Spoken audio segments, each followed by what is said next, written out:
All right. Deanne, why don't you go ahead and get us started, and then I'll take over from there.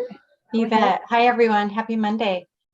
Well, our world was shaken up a little bit over our last Friday when we discovered that one of the major banks went into failure. You probably have heard it on the news, Silicon Valley. Anyway, it's the next biggest bank failure since Washington Mutual. So it all looks pretty familiar, but one thing to think about is sometimes bad news is good news for mortgage rates. We've seen interest rates improve anywhere from 1/4 to 3/8 of a point since last Thursday. So That's last great. Thursday, we were anticipating, they just kept going up, up, up, up. And then we came in today and interest rates were back down. So we're looking at conventional interest rates about 6.5. Last week, we were, climbing towards that 7% mark. So about 3/8 to 1/2 of a point across the board. We don't know what to expect tomorrow because other factors that come in is the CPI inflation numbers are coming in tomorrow. So we'll see how the feds are going to respond. Maybe the feel is that, things are happening and changing and there might be a shift, not, to increase the overnight rate by 1/2 as the market's been anticipating. So keep your eyes open. Just know it's very volatile. So when you hear one thing and that, the afternoon you hear something different, don't be surprised. That's the year in which we are in. And that's my report for today. Well, I like a good report like that, Deanne. Even if it's short-lived, it gets people looking at mortgages and looking at how we're going to move forward in a bumpy market. So it gets people to make decisions. That I can tell you. It does. Right? Yes, we do want to get connected with our buyers and get them connected with true professionals that are going to stay in the business. And it's nice to have Deanne always consistently coming and joining us every Monday night and giving us updates for our firm every single week. So we appreciate your help on that. Thank you. Keep it going. I think we're still got the $500 appraisal credit or the closing cost credit available. Is that right? Yes, we do. All the way through the spring. The spring. Sweet. Yeah. Thank you for that. And then I think Ron Archer, are you available? Just want to make sure you can speak. Yep, I'm here. Awesome. Good to have you. We'll get you going in a minute. I know Jeff's trying to get on Zoom and he's doing an update. So I'm sure we'll catch up with him in a minute. We'll give him another minute or two to get going. So upcoming trainings before I turn it over to Jeff, and we have a very light conversation where you guys can listen in. Upcoming trainings, we do have a VA appraisal class that's happening down in Pierce County from 10 to noon. So if you do want to go, you can talk with Candace about that. There is next Thursday, I'm doing a clock hour class. It's on intensive listing training on the contract. It has been approved for clock hours and is one of 4 listing contract classes or listing classes that I'm doing.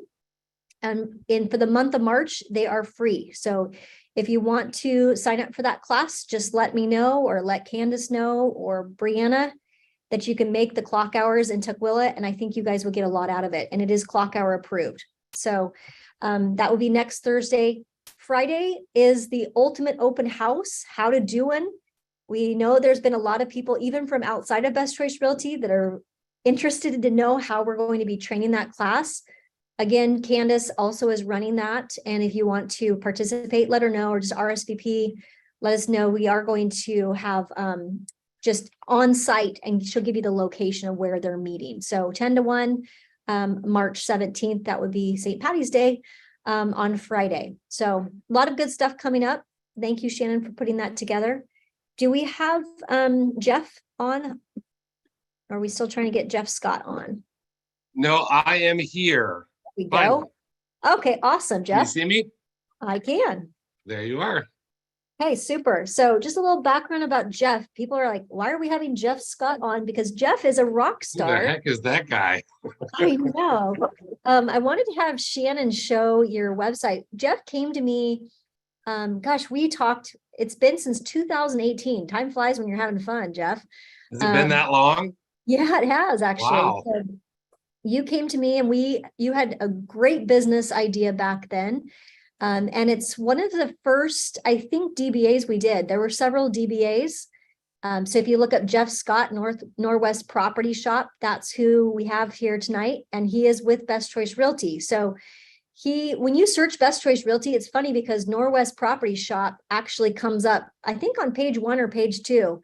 And he's done a really good job of driving people and driving agents and helping and assisting buyers and sellers. But you can kind of get a sense of a DBA if you had interest in what would my name look like, or is this possible at Best Choice Realty? The answer is yes, we do allow it. We do have to go through a proper process with the state of Washington. But tonight I wanted to really just pick Jeff's brain, and he actually brought his marketing person on as well. Just to kind of have a really informal conversation about just listing sellers. How is that going? What do they think? How do they operate? Just really an informal conversation. So hopefully you guys you'll take a few little tricks and tips, and Jeff might pick up a client or two here because I know he's really, he's put himself in a very interesting situation with the market the way it is. There will be listings stay on the market longer, and he's been able to find some really good tips and tricks that have helped keep that number down, or to work with a budget and essentially do his own business. So very exciting to have you, Jeff. Thank Tell me you. how long have you been in the business? So I don't remember. Well, I'm a little embarrassed because you have my old website up there. Our new website will be launching here in just a couple of weeks. So if someone goes to that, it may have a little bit of outdated information, but the concept is still there. Awesome. So how long in business? I'm gonna say 8 years. So you were new to the business, fairly new, when you opened your own business in kind of 2018, because that's fairly before new. we met, I worked with someone for about a year. Okay. So you got me very green as well. So most of it, a lot of the things I know now are thanks to you. Oh, thank you for that.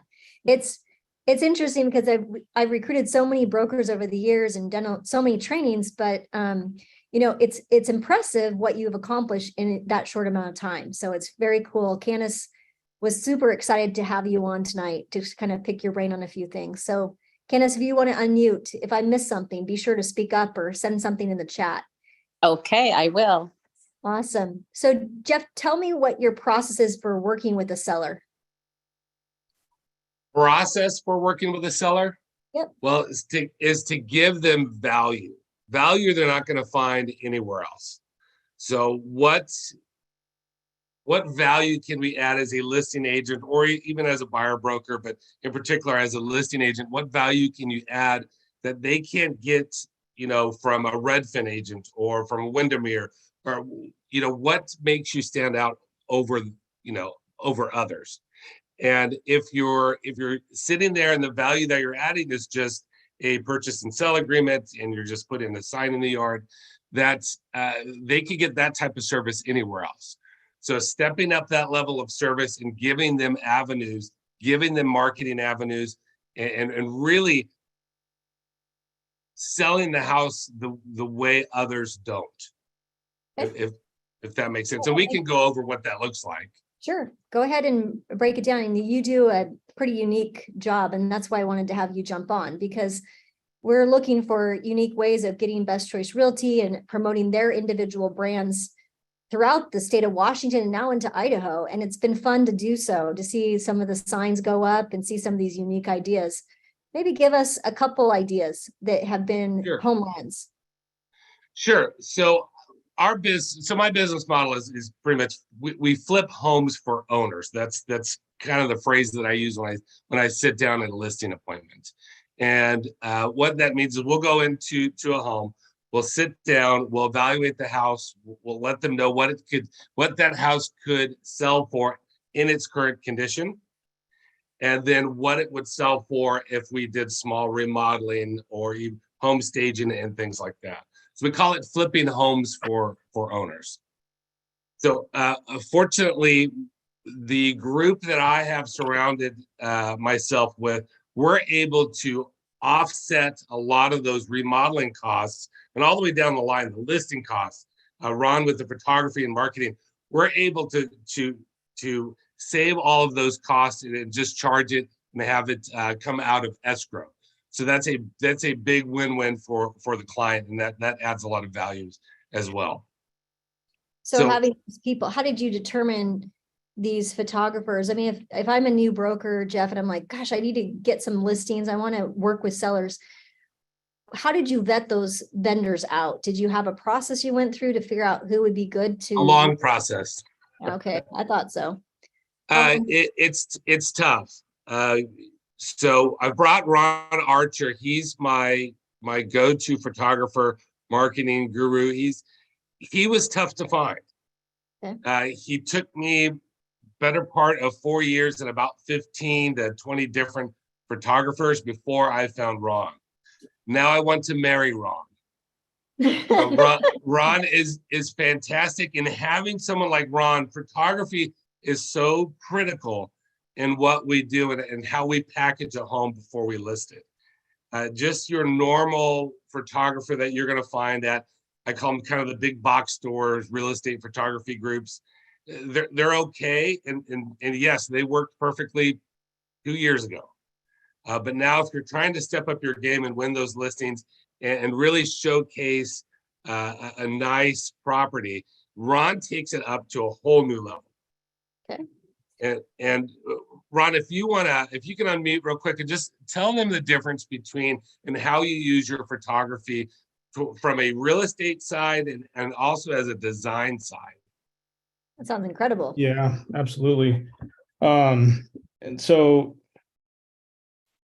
I think I can break it down. So obviously, like with big box companies, a lot of them are hiring people with a camera versus actual photographers, which is fine. It's a good business model. It's usually like low ticket on the price side, and it's affordable for most people.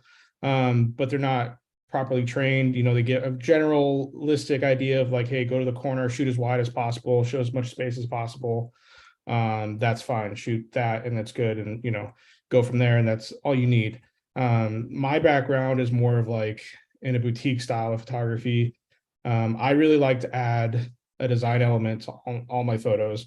Obviously, we want to show the space, but we want to show the space in a sense of like with some taste. I mean, that's the best way to put it, because every photo is going to look the same unless you add a little bit of flair to it. And so, you know, I've been in photography for, I don't know, since I was 14. And so applying that into my real estate business, into my real estate photography business, has been paramount. You know, it landed me, you know, a client like Jeff, for example. And so even with just our standard listing photos, we go above and beyond just from not only how we shoot it to how we think about it to our editing process, making sure it's not over processed. You want it to look natural, but you still want to be able to see the details and everything within the photo. And then, you know, you can add on, so like Jeff, he likes to add on like interior design element. So we have a design package you can add into our photos, and it gives you that editorial style flair to your listing, or you can use them on social and things like that. And that's where we take an extra step. You know, we don't run and gun in and out 15 minutes kind of thing. We want to do everything as best we can to ensure that the home itself stands out and looks good. And that truthfully, that comes down with experience. As a photographer, not just a business who does photography. So, I mean, that's the best way I could put it. So is that like a day process, Ron? How long does this timing take from the moment Jeff gets you the job and then you actually, you know, go out and shoot the site and then build out the marketing? Is that sounds like a process already? Ron, don't tell them how many times I've canceled on you. No, I want it all. So, no, and what I mean by that, see, the photography is so important and it has to be perfect. If the conditions or you know, we've had a couple of different snowstorms and things like that. If the conditions aren't right, I won't do the shoot. And so Ron knows that. And working with someone who understands that it just has to look perfect is critical. So I've canceled on him a few times on our last listing, but I hope he's not mad at me.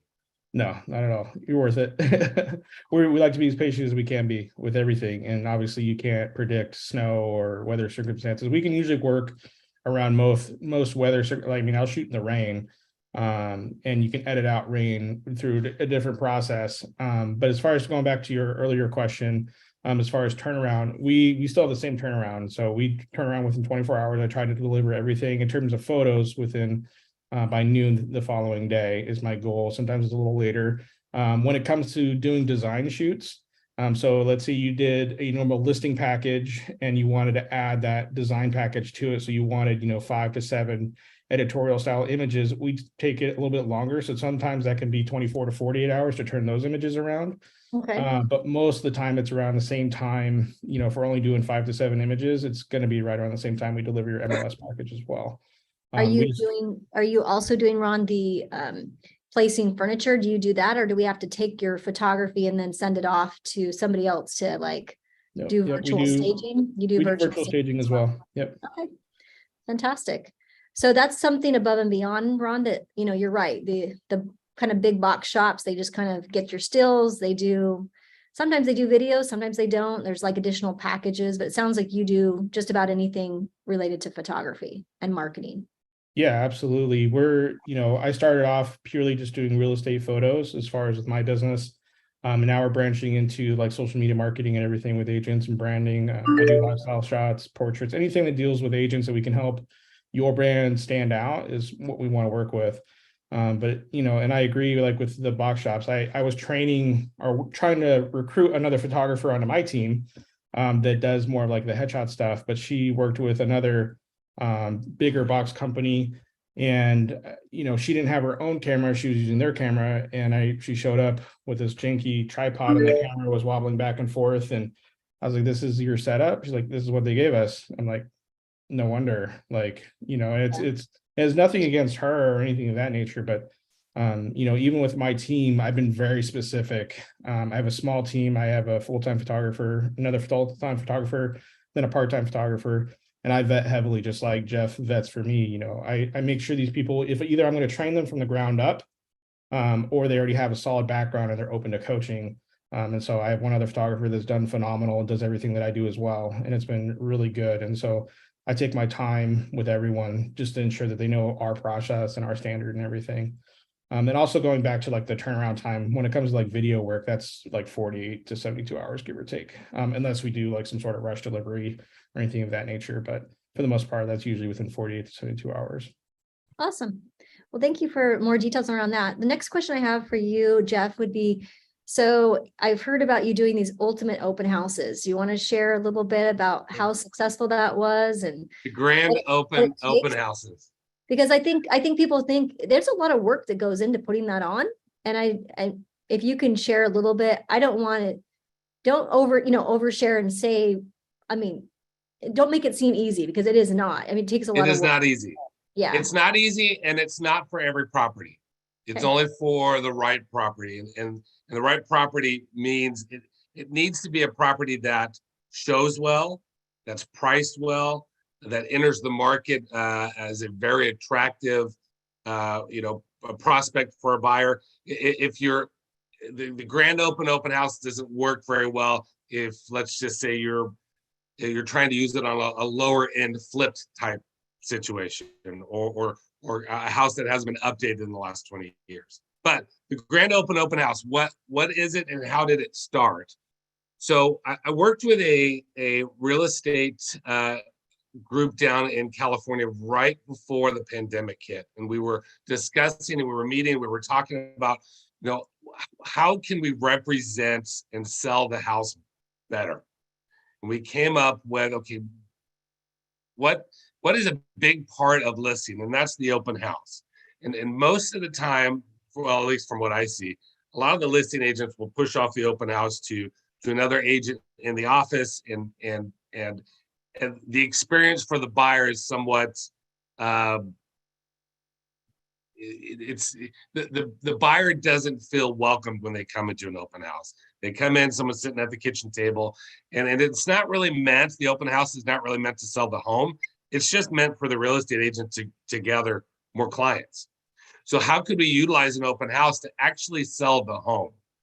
And so the concept we came up with, and it's worked quite well, is the home really sells itself. When a buyer walks into the house, they know if they love it, or they don't love it. The house is going to sell itself. So we sell the community. And what I mean by that is we'll go out, we'll introduce ourselves to local businesses. We'll try to include the community and what the community offers into the open house.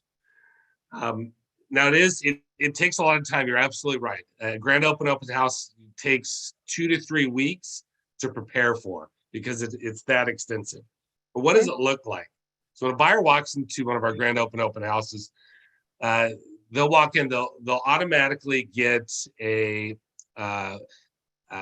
iPad or some sort of tablet. On that tablet, it's going to have a program. That program is if you ever remember the books from when we were younger, Pick Your Own Adventure. Yep. Okay, maybe some people remember that. Maybe not Candace, but Candace is she probably did that too. Her mom was a teacher. So oh, okay. She looks young. Yeah. So Pick Your Own Adventure. So when you walk into this grand open house, you have a tablet, and on that tablet you can really pick your own adventure. If you want to learn about the school districts, you'll click a little tab on the tablet, and it'll take you to an interview that we've done with the one of the administrators or the principal, or we put together a video on maybe it's a STEM school, and we're highlighting the different features of the school. So they can kind of run down that rabbit hole, and that's interactive with them as well. They may want to know, okay, I'm not pre-approved, but how does a loan work? Or how did we come up with the value of the house? And is it a good deal? How old is the furnace? And so all of this information is there and very, very easy for them to kind of walk through. So it also serves as a dual feature because we'll get their access information as well, but in a really non-threatening way. So I've noticed that a lot of people that walk into the open house, they do not want to talk to the real estate agent. They'll walk away and they'll go somewhere else first. It's because they don't want to be engaged from a sales standpoint. So that kind of eliminates that. Okay. So as they walk through the house, staging is a really, really big deal for us. So big that we started our own staging group to offset the demand there. Staging is extremely important. And just like Ron, you have to find a stager. The house needs to be staged in a superior way. It can't be just like a low-end photographer. It can't be a low-end stager. You want to make that house really, really shine. And then once you have a good staged home, Ron can come in and do his work and really showcase that. So we staged the home. When the buyers come in, they've got a tablet. There's interactive things for the buyer. We also will run a big, huge screen TV. That TV has a 5-6 minute video on a loop that all it does is talk about the community. So it will highlight a little bit about the house, but it's all about selling the experience, selling that community. Okay, so that's important too, Jeff, when you're thinking about marketing remarks and how you're advertising. I think a lot of agents get so in the habit of just feature dumping. It's a 3-bedroom, it's a 2-bath, and they don't think about what is that like to be in that property or that live in that neighborhood. And you can do that through words, or you can do it like you've done, which is like, let's get them into the property and let's also sell the vision and the lifestyle.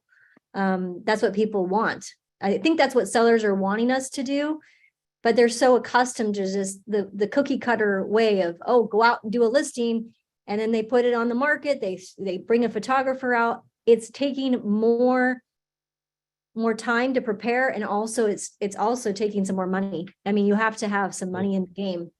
So listings are not for the faint-hearted. You do have to put up some capital, right, to run it like the way it should be run, where you're paying for those types of vendors to support you. True. And what I found with when it comes to pricing is sellers are willing to pay the price. They're willing if you show them how it works. Now, our grand open houses, we've done it from a price point of 600,000 up to a 1.7 million, and we've had Obviously on the higher end, it's a lower turnout, but still in this market, 70, 80 people through an open house in one day.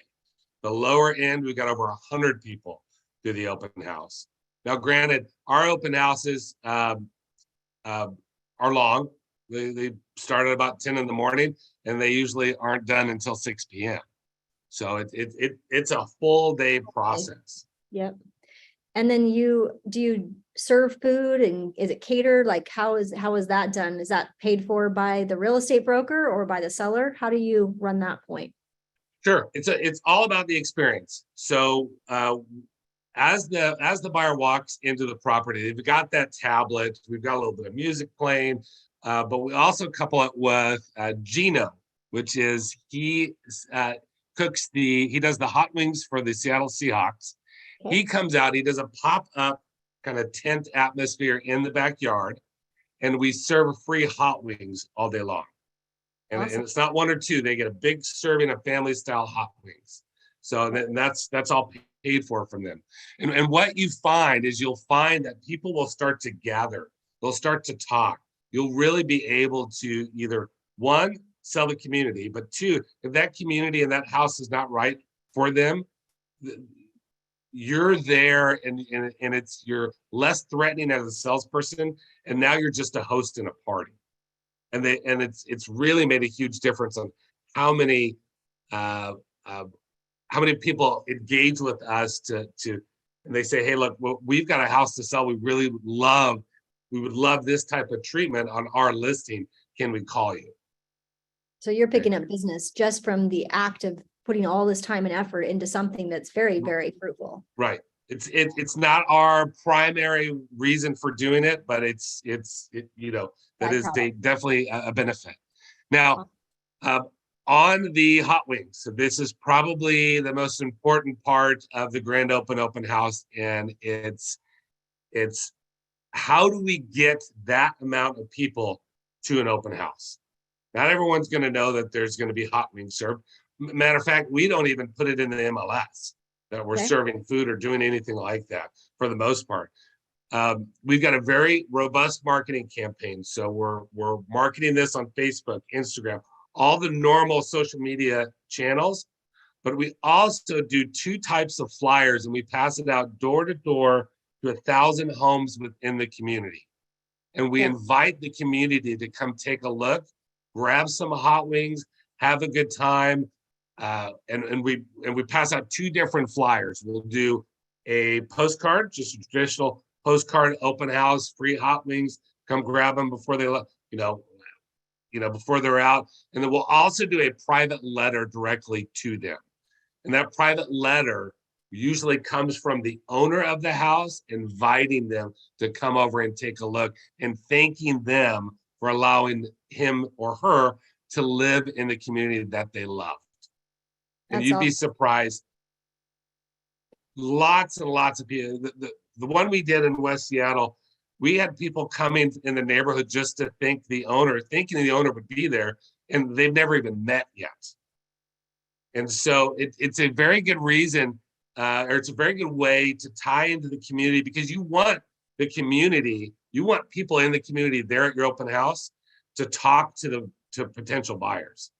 And in return, if you have a very crowded open house, psychologically, the buyer is going to think, and the agent is going to think, oh, holy cow, I got to offer a lot more if I want to get this home. So it's creating a demand. It's kind of like that. Yep. And we don't allow anyone, we don't allow any viewings of the house until after the open house. So the open house is the first chance that anyone gets to see that property. So we do have to jump through some hoops with Northwest MLS, right? But some of you are not in Northwest MLS that are on this call, and you have no problem doing these types of things. And they're very successful. So we're getting some attention even on TikTok and some social media channels, Jeff, for some of these other ideas that I think you're doing here on the West side that's happening on the East side, and they're having great success. Same thing with their listings over there. So we know it works. I appreciate the detail you gave on all of that as well with the iPads. What happens when you're not able to you have so many people coming and going? Does that iPad get shared, or that device, or do you have a few that you have on hand? What if you have like 5 people that show up with 5 different families? Good question, and that's happened. So I come equipped with 6 different iPads, and sometimes they're all used up.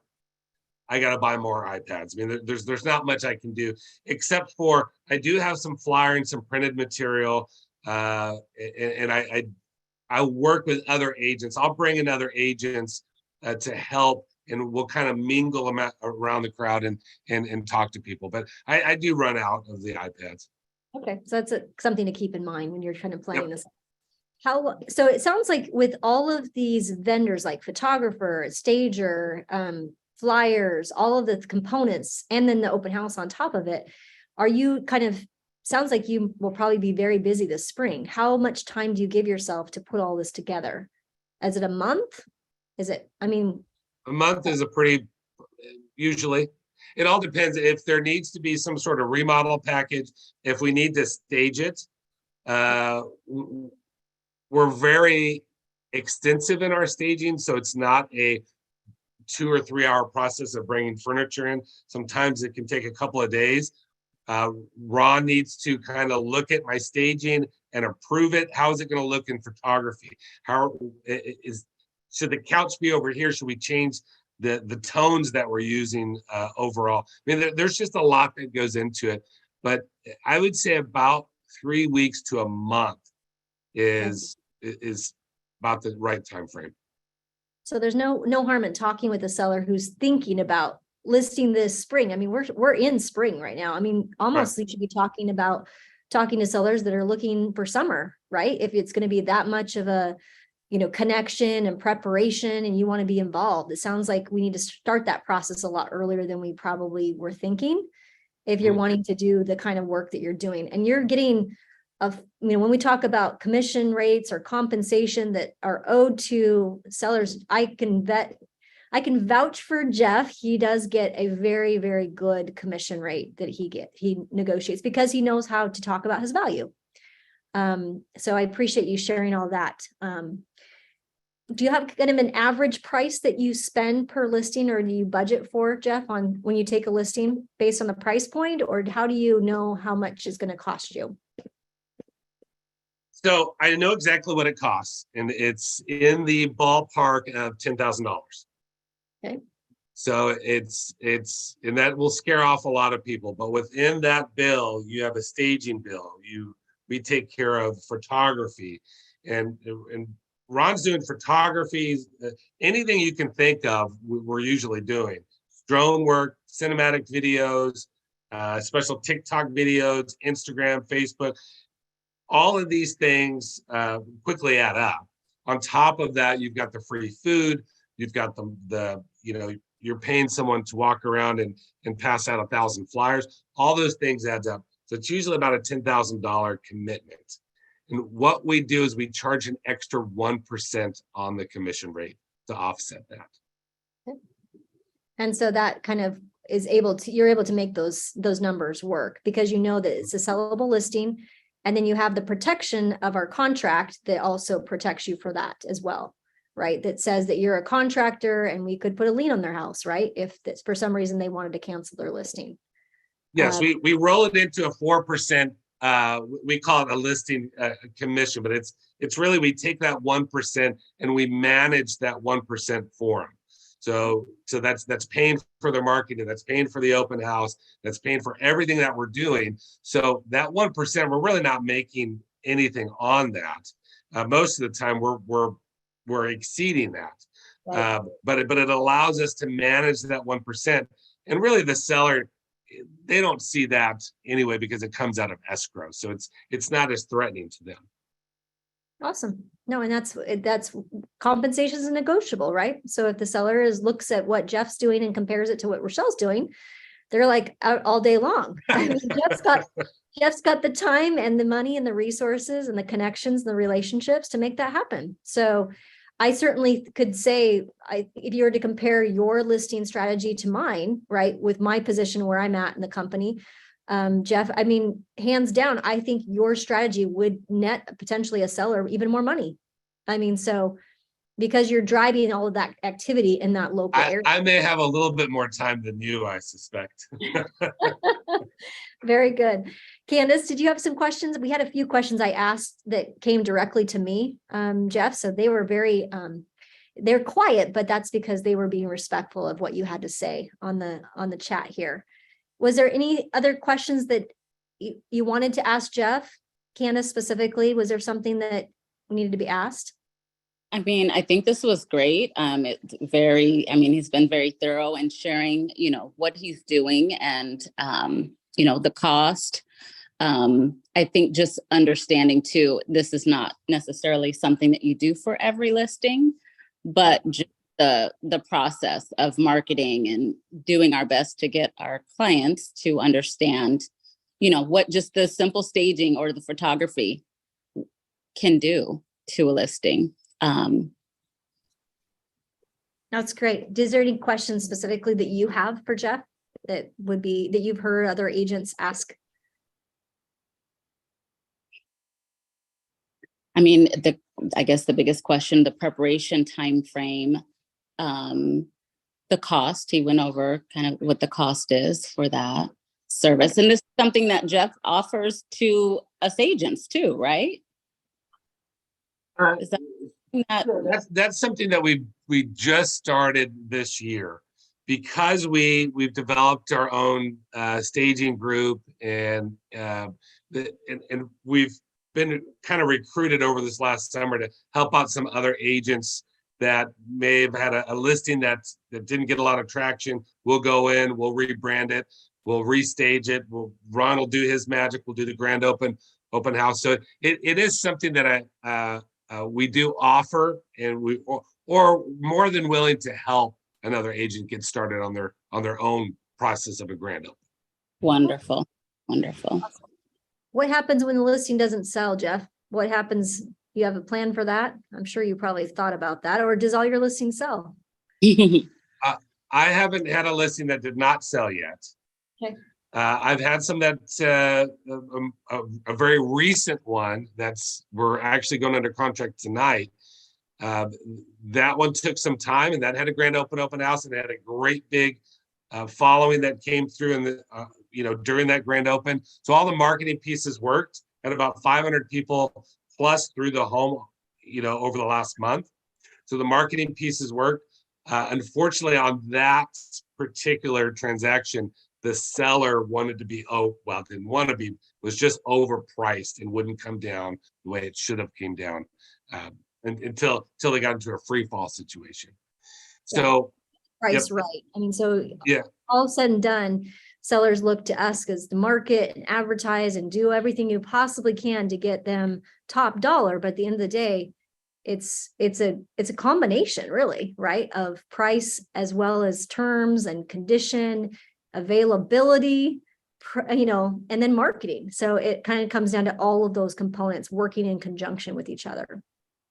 Now, if you're asking what would happen if a home doesn't sell and is taken off the market, well, like any other commission transaction, we just don't get it.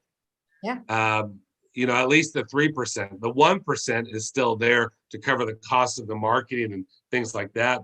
But the other 3%, which is the true listing cost, that we didn't do our job. Yeah. Yeah. So it's important to make sure you have a good plan going forward, and you've gone through the checklist and you have a good process. So I appreciate your very candidness, and appreciate, Sure. Just all of the insight you gave us. I'm sure there'll be some questions. We'll go ahead and post this on our webinar, on our training, and we'll make this just for Best Choice Realty for a little bit. Not publish it for the outside agents. I know we have other people from other companies that like to tune in, but we're not going to make this one that public. Appreciate Jeff for spending the time with us. I'm already getting hearts and loves. Thank you so much, Jeff. I think we'll owe you one. So definitely, if you need some assistance, reach out, because people are very, Sure. very happy that you took the time out of your busy day. So Sure. and I'm sure we definitely need your contact information, Ron. A few people have said, please send us your information. So if you want to send me an email, I'd be happy to promote your services on our website and get you some more Best Choice Realty clients. That would be awesome. Absolutely. He's worth it. I actually want to say two things real quick, if you don't mind. Sure. Regarding like what Jeff does, I work with quite a few agents, and I don't know any other agent that does what Jeff does.